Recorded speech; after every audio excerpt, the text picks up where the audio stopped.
My name is Marina Blake. I'm 39 years old, and I make my living making other people's chaos run smoothly. On paper, my job title is Senior Operations Manager for a mid-sized logistics company. In reality, I am the person they call when a system is falling apart and no one knows why. I live in spreadsheets, workflows, and contingency plans. I'm good at it. I get paid to anticipate disasters and quietly keep them from happening. Funny how I saw every bottleneck at work and somehow missed the one in my own marriage until it snapped. If you're watching this with your headphones in, half distracted, wondering how bad a marriage has to get before partner swapping shows up as a solution, go ahead and grab a drink. This one's a mess. I met my husband Adrian 7 years ago at a work conference. I was giving a presentation on operational efficiency, exactly the kind of thing that usually makes people check their phones and yawn. I wrapped up, took a few polite questions, and was halfway to the exit when a man in a navy blazer stepped in front of me. "That was actually interesting," he said, like he was surprised. He stuck his hand out. "Adrian, vendor relations for a company you've probably never heard of." I laughed. We talked. 20 minutes disappeared in what felt like 2. Then he suggested dinner since the conference food was, in his words, a war crime. He asked for my number. He texted the next day, and the day after that. Within a month, we were officially dating. The first few years? Solid. He was attentive, charming. When my dad got diagnosed with cancer, Adrian drove with me to every treatment appointment. When I got passed over for a promotion, he sat on the floor with me in our tiny living room while I ugly cried into takeout noodles and told me I deserved better anyway. He slid seamlessly into my life. My friends liked him. My family adored him. My sister, who has a black belt in disliking every man I date, actually approved. We moved in together after 14 months, got engaged at 18, and married right around the 2-year mark. For the next 4.5 years, everything looked fine. Good, even. We had our routines. Sunday morning coffee runs. Midweek takeout when we were both exhausted. The intimacy was there. The banter was there. We talked about maybe starting a family someday, upgrading the house, traveling more, once things settle down. Then, 6 months before our 5th anniversary, something in him flipped like a light switch. At first, it was small. He started turning me down every time I tried to initiate anything physical. Long day, headache, not in the mood. I'm not a teenager. I get that desire ebbs and flows. I figured he was stressed. I gave him space. I told myself, we're adults. This happens. It'll pass. It didn't pass. Weeks turned into months. Excuses piled up. The warmth thinned out, like someone had quietly opened a window in winter and never closed it. He started spending way more time with his younger sister, Melissa, the kind of woman who can size you up in 3 seconds and decide whether you're worth oxygen. "Just reconnecting after her divorce," Adrian said when I raised an eyebrow at the sudden flurry of family nights, shopping trips, and sibling dinners. I didn't push it. Marriages have rough patches. You don't nuke the whole thing over a cold season. You wait for spring. Our 5th anniversary was coming up. I decided I was going to drag spring in by the hair if I had to. I booked a reservation at the Italian place downtown where he'd proposed. I bought a custom piece of jewelry for him, a sleek watch he'd been eyeing but refused to splurge on. It cost me $2,000, which is obscene for something that just tells time. But it was our 5th anniversary. It was supposed to mean something. There was one thing Adrian didn't know. 3 weeks earlier, I'd gotten promoted. Senior Director of Operations, 40% raise, $75,000 bonus. I'd kept it quiet. No celebratory Instagram post, no big announcement at dinner. I wanted to sit across from him at that restaurant, hand him the watch box, and then drop the promotion news like a second gift. We could finally upgrade the house, take that Italy trip he kept mentioning, stop worrying about emergencies wiping us out. That was the plan. The restaurant was packed when I walked in, humming with clinking glasses and laughter. I wore my best black dress, the one that made me feel like I actually belonged in the kind of life we were trying to build. The watch box was in my purse. The promotion letter was folded in an envelope in my jacket pocket. Adrian arrived 10 minutes late. He walked in wearing a charcoal suit I'd picked out for him on his last birthday. He looked good, but his face was wrong. No smile, no softening when he saw me. Just a tight hey as he sat down. No kiss, no lingering look, just nothing. The temperature at our table dropped 10 degrees. I tried to ignore it, picked up the menu, made small talk. How was your day? He shrugged. Fine. One-word answers. He kept his phone face down on the table, screen lighting up his jawline every few minutes. His eyes kept flicking to it. Our food arrived. I ordered a steak I couldn't taste. Every attempt at conversation crashed into a wall. After about 20 minutes of pretending this wasn't a train wreck, I set my fork down. Adrian, I said quietly, are you okay? You seem somewhere else tonight. I'm fine. He finally set his phone down. I just have a lot on my mind. Want to talk about it? Not really. My heart was starting to thud, cold and heavy. I picked up my wine glass, tried another angle. I wanted tonight to be special, I said. It's been a rough year for both of us, I know, but... Can I ask you something? He cut in, eyes still on his plate. Yeah, of course. He finally looked at me. Are you happy? I managed a small smile. I mean, yeah, work's been intense, but... That's not what I asked. The smile died. He held my gaze. Are you happy in this marriage, Marina? My stomach dropped, like an elevator whose cables just snapped. Where is that coming from? Just answer the question. I set my glass down carefully, fingers suddenly clumsy. I'm working on making things better. I know I've been distracted with work sometimes, but you didn't answer either, he said. Are you happy? Adrian, what is this? He took a breath, glanced around like he was checking if anyone could hear. Honestly, no, I'm not. There it was. The thing I'd been feeling but couldn't name, the way he flinched when I touched him, the way he sat on the far end of the couch like gravity had changed. How long? I asked. My voice didn't sound like mine. A while. How long is a while? He shrugged. 6 months, maybe more. 6 months. Right around when the bedroom went cold, when Melissa reappeared like a bad sitcom character. Why didn't you say something? I asked. I kept thinking it would pass, he said. Maybe I was just stressed or hormonal or whatever. Hormonal. Cute. But it hasn't passed, he continued. If anything, it's gotten worse. My jaw tightened. I unclenched it on purpose. What's gotten worse? Everything. The routine, the way we live, you. He said it like he was listing items on a grocery run. Me, I repeated. I'm just not attracted to you anymore. He took a sip of water. I haven't been for a long time, and I don't think that's going to change. Around us, couples laughed and clinked glasses and took anniversary photos. My husband of 5 years just told me, calmly, that he no longer found me attractive. Okay, I said. My voice was very level, very controlled. Then we should probably talk about what that means for us. I've been thinking about that, he said, leaning back. I don't want a divorce. I laughed once. Short, humorless. You just said you're not attracted to me. What exactly do you think this is, then? There's a difference between not being attracted and being miserable, he said. I still care about you. I just don't want to sleep with you anymore. The bluntness of it practically burned. If you're not attracted to me and you don't want to be intimate with me, I said slowly, then we need to figure out a different arrangement. Exactly. He relaxed a little, like we were finally getting to the reasonable part. Something practical, adult. There it was, that tone. The one people use when they're about to offer you poison and tell you it's medicine. Look, he said, lowering his voice. You know finances have been tight. Your company's been struggling. You haven't gotten a raise in what, 2 years? We're barely keeping up with the mortgage. My stomach clenched. Not because the facts were wrong, but because of how much he enjoyed saying them. Divorce would destroy us financially, he continued. 2 places to live, legal fees, splitting everything. We can't afford that. You know we can't. So what's your solution? I asked, because I'm dying to hear the adult version. He hesitated for half a second, then looked me dead in the eye. I want us to swing with Kenneth and Margaret. I stared at him. What? We stay married, he said slowly, like he was explaining math to a child. We keep things stable, but we swap partners with them, regularly. I actually laughed, a small, incredulous sound that slipped out before I could stop it. You're joking. I'm not. No smile, no hint of humor, just dead seriousness. You'd get Kenneth, he went on. I'd get Margaret. It's completely fair. I sat back in my chair.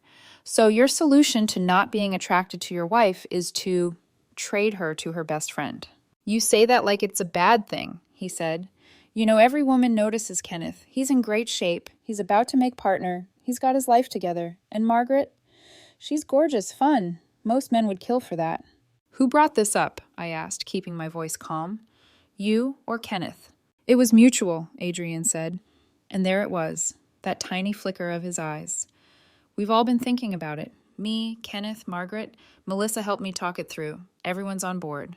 Everyone, I repeated. You've discussed my body like a timeshare. With everyone. Don't be dramatic, he snapped. I'm trying to save our marriage. And if I say no? I asked quietly. He leaned in, voice dropping into something colder. Then we get divorced, and I will make it as expensive and miserable as possible for you. I already talked to Melissa's ex. He's a lawyer, remember? He explained exactly how this would go. I'd get the house. I'd get half your retirement. I'd drag this out for years, until you're drowning in legal fees. He sipped his wine. You'd end up in some crappy apartment barely making rent, he said, while I stay comfortable. I looked at him, really looked at him. The man I'd driven to chemo with. The man who'd once brought me soup when I had the flu and sat on the bathroom floor with me all night. And all he saw when he looked back was a financially trapped woman with no other options. I smiled, small, controlled. I need to think about it, I said. Don't think too long, he replied, picking up his fork again. Kenneth already cleared his schedule for next Saturday. Margaret suggested we start at their place, since it's bigger. I finished my dinner in silence, paid the bill, drove home with the radio on low while he hummed along like we'd just discussed vacation plans instead of auctioning off my dignity. When we got home, he went straight upstairs. I sat in the living room, pulled out my phone, and opened my messages with Kenneth, my best friend of 15 years. Me, hey, when's the last time you saw Adrian? 3 minutes later. Kenneth, your husband? That BBQ at our place like 4 months ago? Why? Me, has he said anything to you about us, our marriage? Kenneth, no? Marina WTF is going on. My fingers hovered over the keyboard. Me, did he ever talk to you and Margaret about an arrangement? Partner swapping? The typing dots appeared, disappeared, reappeared. Kenneth, what? No. Heck no. Is he saying we did? Me, yeah. Kenneth, OMG, call me. This is messed up. I stared at the screen. The man upstairs thought I was too scared and too broke to do anything but submit. He thought I'd never verify the story, never question the script he'd written for my life. He had no idea I make my living rewriting broken systems. I didn't call Kenneth, not yet. I put my phone face down on the coffee table, leaned back on the couch, and felt something inside me go very, very quiet. Not dead, not shattered. Strategic. He wanted a game? Fine. He'd just made the most expensive move of his life. The next morning, I woke up at 5:00 a.m. before my alarm. Adrian was still asleep, sprawled across the bed like nothing had happened. His phone lay on the nightstand, face down, charging. I stared at him for a moment, at the man who'd just tried to sell my body and loyalty like a financial instrument. For a second, grief tried to crawl up my throat. Then I remembered his voice at that table. You'd end up in some crappy apartment while I stay comfortable. The grief turned to something else. Focus. I slid out of bed, moving quietly. Shower, clothes, hair in a low bun, concealer under tired eyes.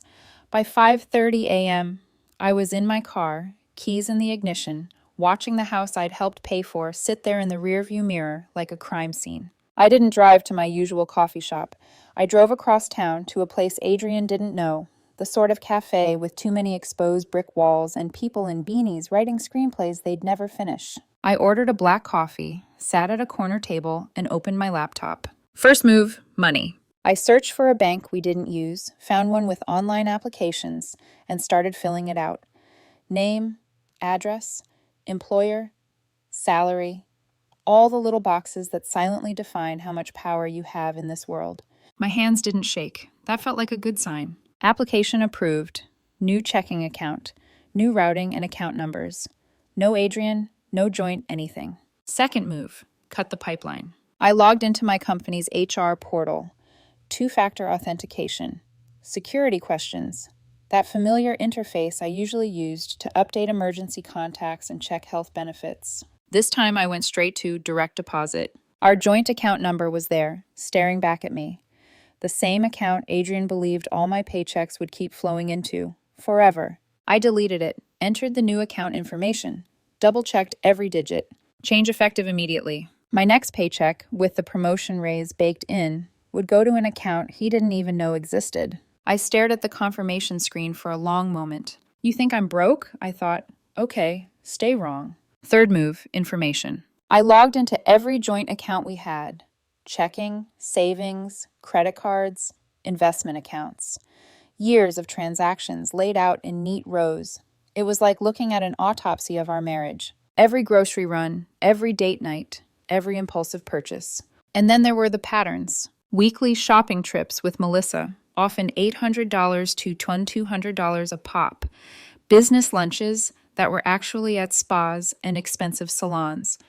A $4,500 charge at a jewelry store 3 months ago that I had never seen on her, never received, never even heard mentioned. I took screenshots of everything, saved PDFs of every account statement for the last 5 years, organized them into folders by account, then by year, dragged them into an encrypted folder, and backed it up to a separate drive. Fourth move, history. I logged into the IRS site and downloaded our last 3 years of joint tax returns, scanned through line items, cross-checked deductions with what I knew about our actual spending. It wasn't just about catching him doing something shady. It was about knowing exactly what existed so he couldn't play dumb later. By noon, I had something I'd never had before, a complete financial map of my life with Adrian. Then came the fifth move, lawyer. My company has this underused benefit, a legal assistance program that gives you free consultations for personal matters. I'd helped draft the rollout memo 3 years ago and never thought I'd be the one using it for a divorce. I called the number listed on the portal, gave them my employee ID, explained I needed a family law specialist. Discreetly. They gave me 3 names. I picked the one with the shortest wait time and the fewest online complaints. The receptionist squeezed me in that afternoon. The attorney's office was on the 22nd floor of a high-rise downtown. Glass walls, city view, reception desk that screamed, "We bill in 6-minute increments." He was in his 50s, silver hair, kind eyes that didn't soften the sharpness of his mind. His name was Bennett. He shook my hand, gestured for me to sit, and then just waited. I took a breath. "So," I said, "my husband isn't attracted to me anymore and tried to pressure me into regularly swapping partners with my best friend to avoid divorcing me because he thinks I'm too broke to leave." One thing about lawyers, they don't flinch easily. Bennett raised his eyebrows once. "That's specific. Tell me everything from the last 6 months." I told him about the dead bedroom, about Melissa reappearing like a virus, about the anniversary dinner, the partner swap proposal, the threat to drag me through a financially ruinous divorce, about how he'd already talked it through with Kenneth and Margaret and Melissa's ex-husband, the lawyer. "And?" Bennett asked. "And I texted Kenneth last night," I said. "He had no idea what I was talking about. Neither did Margaret. Adrian made it all up to corner me." Bennett sat back, steepling his fingers. "We live in a one-party consent state," he said. "Do you know what that means?" "I can record conversations without telling him," I said. "Exactly," he nodded. "From this moment on, you record every significant conversation you have with your husband.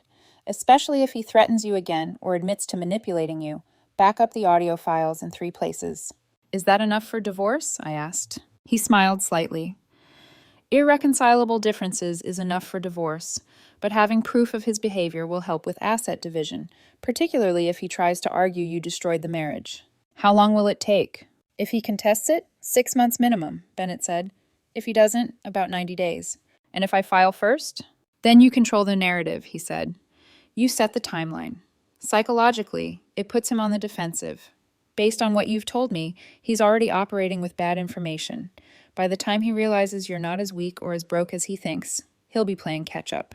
Something in me loosened. Not joy, not relief. Just the first deep breath I'd taken in months. We spent the next hour going over documents, assets, possible strategies.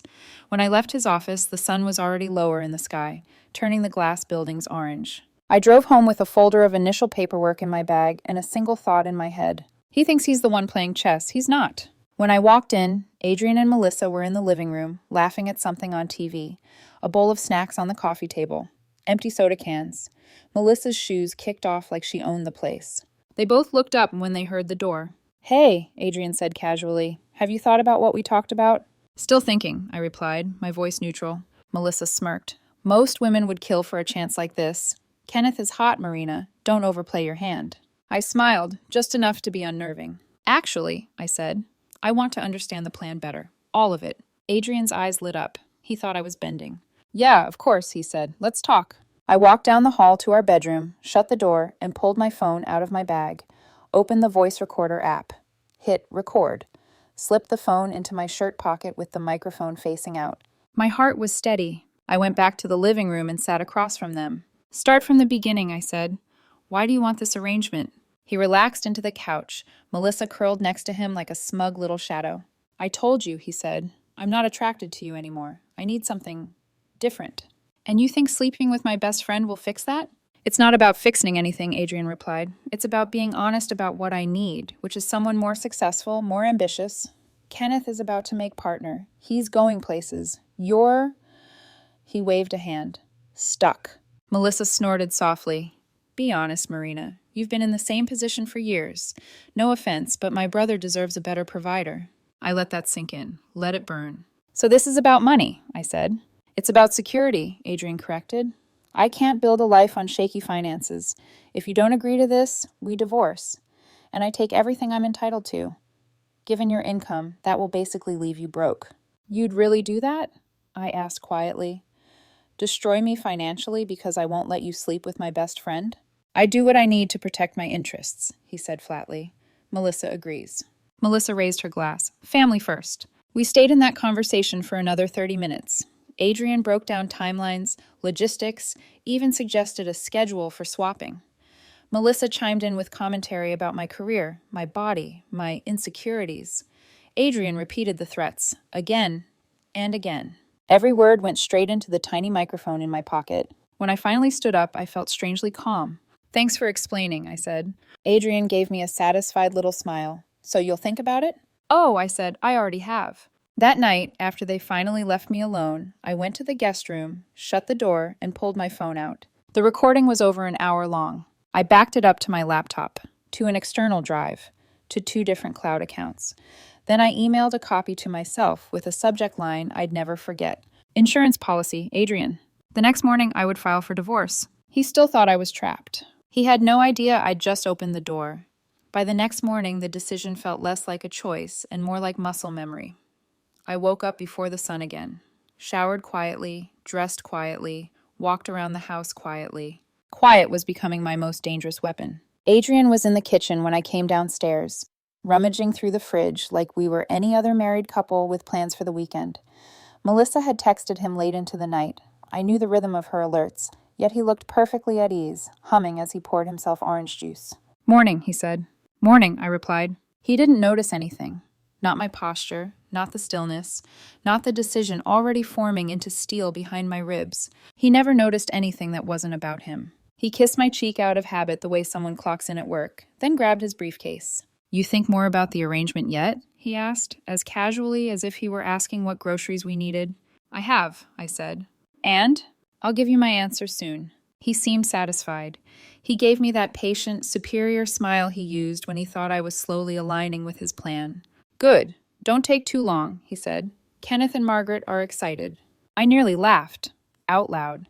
Kenneth had been blowing up my phone all night trying to figure out what the hell was happening. Adrian pressed a kiss to my forehead, then left through the front door. I waited 10 seconds, picked up my phone, dialed my attorney. File it, I said, today. Already preparing the paperwork, Bennett replied. Do you want him served at home or at work? I didn't hesitate. At work. He inhaled through his teeth, impressed. Public serves do tend to communicate clarity. No, I said, they communicate accuracy. We finalized the details. I signed electronically. 20 minutes later, I got a text from Bennett. Process server en route. I felt nothing. No fear, no guilt. Just an odd, quiet relief. The kind you feel when a bone finally snaps clean after splintering for months. The serving. It was 11:14 a.m. when my phone buzzed again. He's been served. No emoji, no elaboration. Bennett knew I understood the significance. I pictured it clearly. Adrian at his open office desk, surrounded by coworkers, adjusting his tie while typing an email. A stranger approaching him with a manila envelope, his name said aloud. His face going slack, then red, then sharp with panic. Perfect. The detonation. He didn't come home right away. My guess? He stayed at the office trying to salvage the facade, telling someone some half-truth, some misunderstanding, some story where he was the victim and I was just emotional. But eventually, around 7 p.m., the front door flew open with a violent crack. He stormed inside, the envelope crumpled in his fist. What the hell is this? He shouted. I closed my laptop slowly, deliberately. Documentation, I said. I thought the letterhead made that obvious. You can't afford this, he snapped, his voice breaking around the edges. We talked about this. You can't even. And yet here we are, I said calmly. Funny how that works. He stared at me like he didn't recognize me. Maybe he didn't. I wasn't the woman who swallowed insults to avoid fights anymore. You're bluffing, he said. This is some kind of mind game, a scare tactic because you're upset about the arrangement. A scare tactic? I repeated. Adrian, sweetheart, I signed the papers. You're holding the courtesy copy. His face twisted. He looked almost insulted. You ungrateful. He caught himself, but the word hung there like a bruise. He took one step forward. You think you can just walk away? From me? From everything I've built? I raised an eyebrow. Everything you built? With whose money? He went silent. This house, I said, gesturing around us, is jointly owned, which means the court will decide what happens next. Spoiler alert, you're not getting all of it. He sputtered, and for a moment, I saw the truth he'd been hiding under arrogance, the fear of losing control. Then came the screaming. I will bury you, he yelled. I will take everything, the house, the car, the savings, everything. You will be living in some dump eating ramen, while I started laughing. He froze. What's so funny? He demanded. You, I said, wiping a tear from my cheek. You're threatening to ruin someone you truly believe is broke. The math wasn't mathing, and his brain knew it, but his ego wouldn't let it compute. You have money hidden somewhere, he snapped. You must. I'll find it. I'll get a lawyer who will... Oh, honey, I exhaled. Good luck with that. He pointed at me, shaking. You're insane. Actually insane. No, I said, standing up to look him directly in the eye. I'm just done. He stepped back, just half a step, but it was enough to show the shift. I wasn't prey anymore. You can't do this, he whispered. But I already did. His mouth opened, closed, opened again. Then a car pulled up outside. Melissa. Of course. 30 seconds later, she stormed into the house without knocking, exactly as entitled people do. You're not doing this to my brother, she announced, as if her decree held legal weight. Melissa, I said without looking at her, you are in my home without permission. You should leave. She made a mistake, Melissa cried, pointing at me. One conversation doesn't mean you nuke the whole marriage. Funny, I said, still calm. Your brother didn't think one conversation was too little when he tried to sell me off like a luxury timeshare. Melissa went red. Don't be dramatic! I pointed toward the door. Get out. You can't talk to me like... I will call the police for trespassing, I said, locking eyes with her. Try me. They left 5 minutes later. Adrian furious. Melissa sputtering. The two of them tripping over their own outrage as they scrambled out like rats leaving a sinking ship. I watched them from the front window, arms crossed, expression cold as glass. It felt good, not triumphant, not vindictive. Just right, like the first correct step after a long walk in the wrong direction. Legal sparring. Within 48 hours, Adrian hired a lawyer, a woman with a reputation for being vicious and willing to scorch earth for any client who could afford her retainer. Her first move was a motion to freeze our accounts. My lawyer countered instantly with documentation showing that, 1, I had redirected only my own income. I had not touched any joint funds. 3, Adrian's spending with Melissa was significantly higher than mine. 4, we had recorded evidence of financial threats. Adrian's lawyer then proposed a settlement. 60-40 split in his favor. He keeps the house. I keep my retirement accounts. My lawyer called me. Do you want to counter? He asked. No, I said. Let's go to court. I want this on record. Silence. Then an approving exhale. Good, he said. He won't survive sunlight. Suiting up. 2 weeks later, I stood in front of the mirror wearing a charcoal suit that fit me perfectly. Clean lines, steady shoulders, soft matte fabric. Not flashy, not intimidating, just intentional. Behind me, the city moved through mourning. Below me, people who had no idea they were witnessing a woman walking into a courtroom to end a battle she didn't start. I grabbed my bag, straightened my blazer, checked that the audio recordings were backed up and printed. As I stepped out of my condo, a strange calm washed over me. I wasn't nervous. I wasn't scared. I was ready. Adrian had wanted a war he thought he could win. He was about to learn I don't enter battles I haven't already mapped to the end. Courtrooms have a smell. Old paper, old carpet, old grudges. A sterile, recycled kind of air that feels like truth and consequences are suspended in the dust. I arrived 10 minutes early, walked through security with my bag tucked neatly under my arm, and stepped into the hallway where fluorescent lights hummed overhead. I sat on a bench, crossed my legs, and waited. Adrian arrived late. Of course he did. He walked in wearing an expensive navy suit, one I'd picked out years ago. back when I still thought he was a man worth investing in.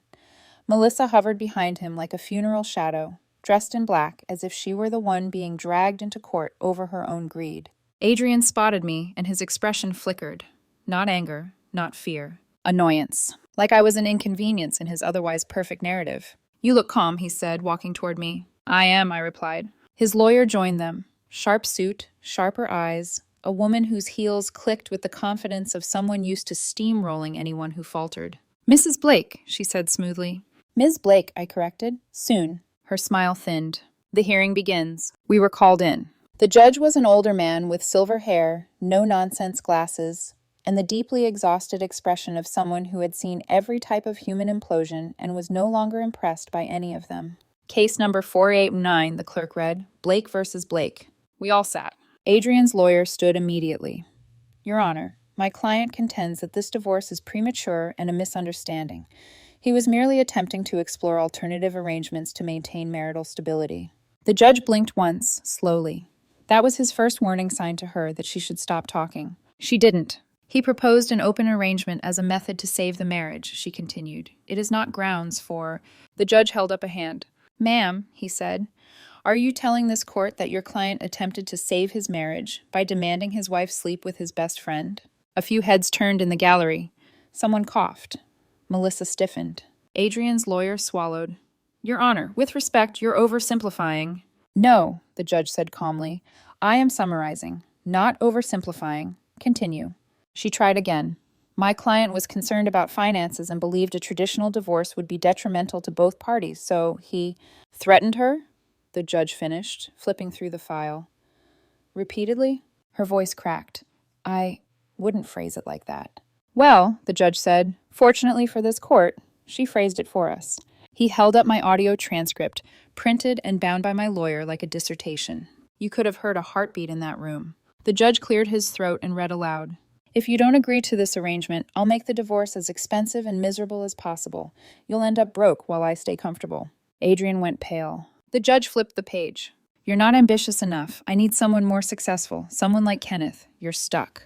A rustle moved through the gallery like a cold wind. I kept my face blank.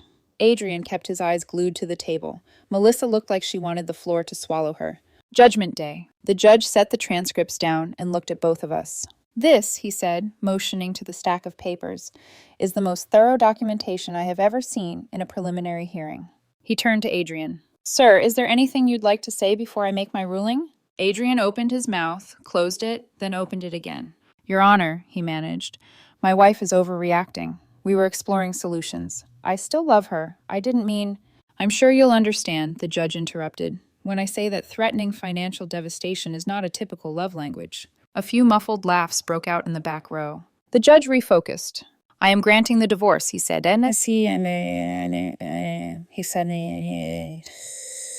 "Effective immediately. Property division will follow state guidelines. 50-50 split. The house will be sold and proceeds shared equally. Retirement accounts remain separate. No alimony on either side." Adrian's head snapped up. "No alimony? Your Honor, she barely makes—" "She makes more than enough," the judge said sharply. "And she recorded you explaining exactly why she should never be financially responsible for your choices." He turned to the lawyers. "Unless either party wants to contest this, my ruling stands." Adrian's lawyer touched his arm, shaking her head subtly. She wasn't sticking her hand into that fire pit. "I have no objections," my lawyer said. Adrian opened his mouth again. The judge raised a hand. "Sir, this is not a negotiation. This is a consequence." Adrian shut his mouth. Melissa looked like someone had slapped her across the face. And just like that, it was done. Aftermath. Walking out of that courtroom felt like stepping out of a weighted blanket I didn't know I'd been carrying for 5 years. In the hallway, Melissa brushed past me hard enough to bump my shoulder. "You ruined everything," she hissed. I turned toward her. "No," I said softly. "I just stopped letting you and your brother ruin me." She opened her mouth, but for once, no words came out. Adrian walked behind her, looking dazed, like he'd just been hit by a slow-moving truck made of consequences. He didn't look at me. He didn't have the courage anymore. A new space. 1 month later, the house sold. We split everything exactly down the middle. The next week, I moved into a condo in a better part of town, smaller, modern, filled with clean lines and warm lighting. It felt like a reset button.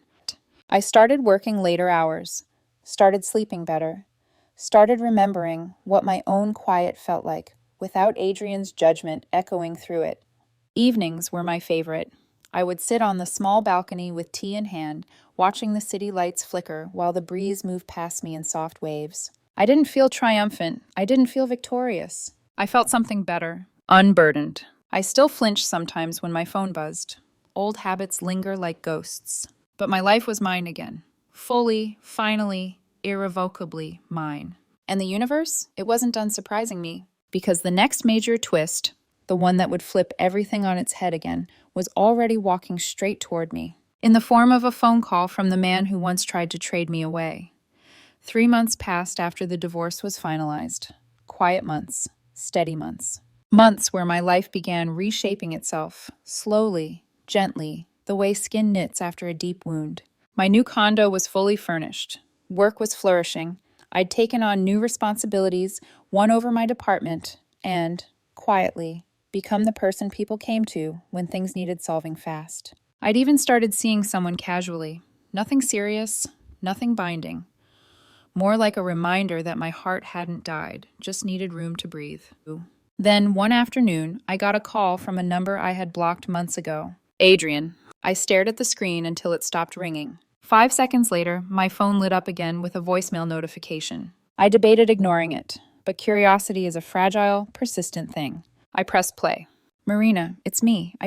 Can you call me back? Please, it's important. Important. Funny word. Coming from a man who once viewed me as a tax write-off with legs. I deleted the voicemail. That night, he tried again, and again. On the third attempt, I finally answered. Not because I wanted to, but because I needed whatever this was to stop circling the drain. What? I said. Marina, he breathed, like hearing my voice physically relieved him. Can I ask you something? You have 30 seconds. How are you affording that condo? He demanded. And the new car? And the furniture? You're living in a luxury building, Marina. I drove by. I saw... You drove by? I repeated, voice flat and dangerous. That's not the point, he snapped. I just want to understand. How are you paying for all of this? You were struggling before. Ah, there it was. The dying embers of his ego, sparking back to life. I decided to smother it gently. I'm doing fine, I said. You were broke, he blurted out. You told me we couldn't afford Italy. You told me you needed to take on more shifts. Adrian, I interrupted, I was never broke. Silence. Heavy, stretching silence. What? He whispered. I let the pause sit long enough to sting. 3 weeks before our anniversary, I said calmly, I got promoted. Senior Director of Operations, 40% raise, a $75,000 bonus. Another silence. Then, what? You had a promotion? Mm-hmm. And you didn't tell me? I was planning to surprise you at dinner that night, I said. Before you suggested trading me to Kenneth. His breath caught, literally caught. Why wouldn't you? Marina, I wouldn't have said those things if I'd known. I wouldn't have... Oh, absolutely you would have, I cut in. You'd have shifted your angle, your tactics. You always adapt your manipulation to whatever information you have. That's not fair, he said, voice breaking. It's accurate. He inhaled sharply. I made mistakes, okay? I was scared, stressed. Melissa was in my ear. If you'd told me about the promotion, you would have pretended to be supportive and then slowly drained it from me, I said, or found a new way to use it. That's the thing about men who rely on leverage. Once they know you're stronger, they just find a different way to twist the knife. He didn't respond. Good night, Adrian, I said. Do not call again. I hung up. I blocked the new number. For a moment, I felt triumphant. Then, 2 months later, as the sun was setting over my balcony and coloring the city in gold, my doorbell rang. I checked the camera feed. Adrian. Jeans, hoodie, no gel in his hair, no carefully curated appearance. His eyes were puffy, red, hollow. He looked like grief wearing a man's skin. I should have ignored it. I didn't. I opened the door but didn't step aside. He stood there breathing like he'd sprinted. Can we talk? He asked. About what? Please, he whispered. 5 minutes. I crossed my arms. Start talking. He swallowed hard. I made a mistake. That's it? I said. Your big revelation? His eyes filled with tears so fast it almost startled me. I'm sorry, he said. Really? What I did was wrong. All of it.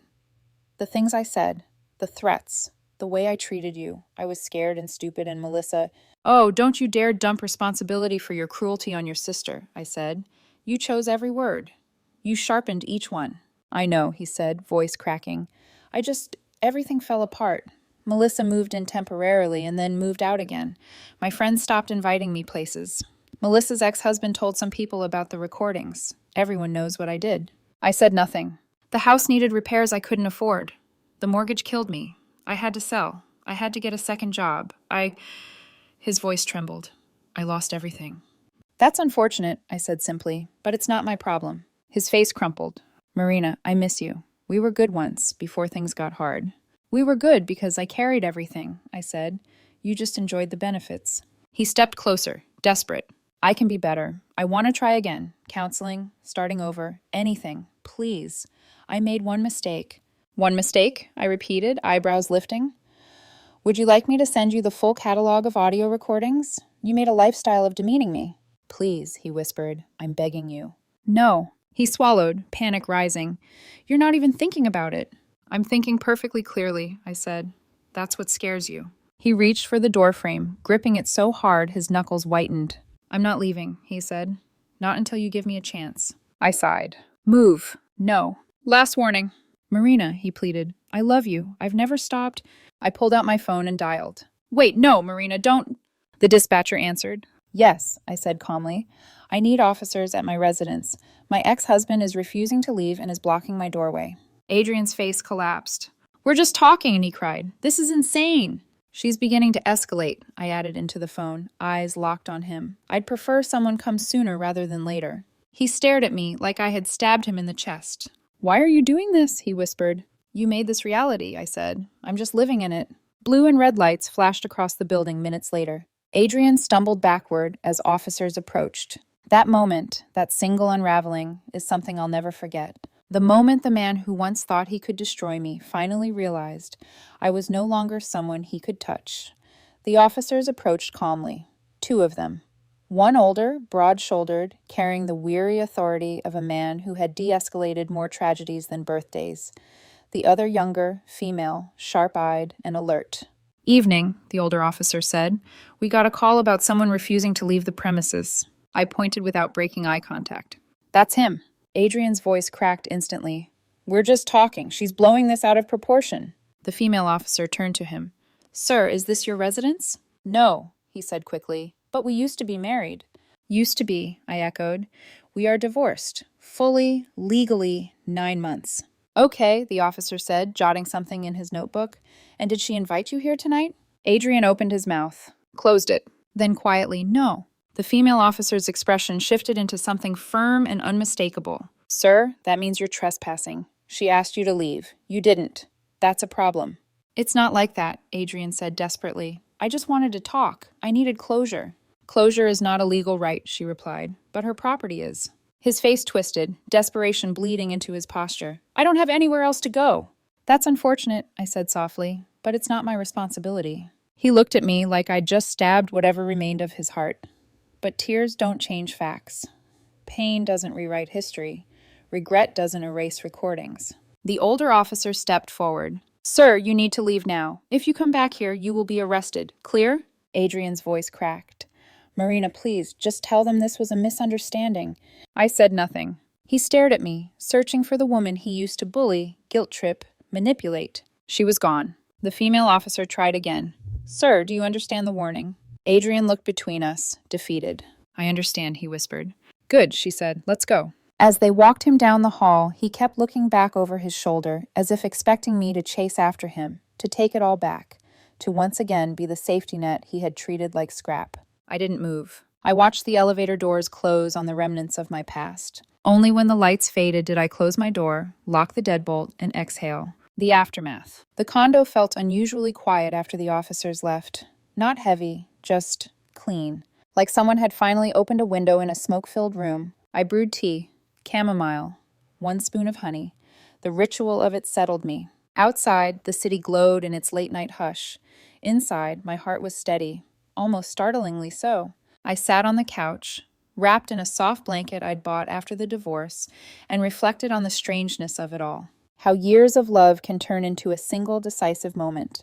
How one sentence can reveal a person's soul, how one arrangement can shatter a marriage. Some mistakes cost nights, some cost months, some cost everything. Adrian's cost him me, and everything that came with me. But here's the truth. The story has been circling from the start. I didn't destroy Adrian's life. He handed me the matches and begged me to trust him with the gasoline. All I did was step back when he dropped the flame. A final reflection. Later, as I was filing away the police report copy, they emailed me. A quiet realization bloomed in my chest. I didn't feel triumphant. I didn't feel vindictive. I felt free, completely, utterly free. Free from being underestimated.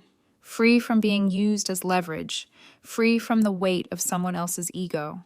He once believed I would never leave, never stand up, never push back. But the moment he tried to trade my dignity for his convenience, he miscalculated the most important variable. I was not trapped, I was preparing. And when I finally stepped out of that marriage, I didn't just walk away. I walked upward, toward something steadier, toward someone who respects me, toward a future without threats or negotiations about my worth. Some people say closure comes from forgiveness. For me, closure came from a court ruling, a locked door, and the knowledge that I chose myself, finally, defiantly, irrevocably. And if you're watching this and wondering whether you're allowed to do the same, you are. You always have been. Sometimes you just need to hear your own voice say it out loud.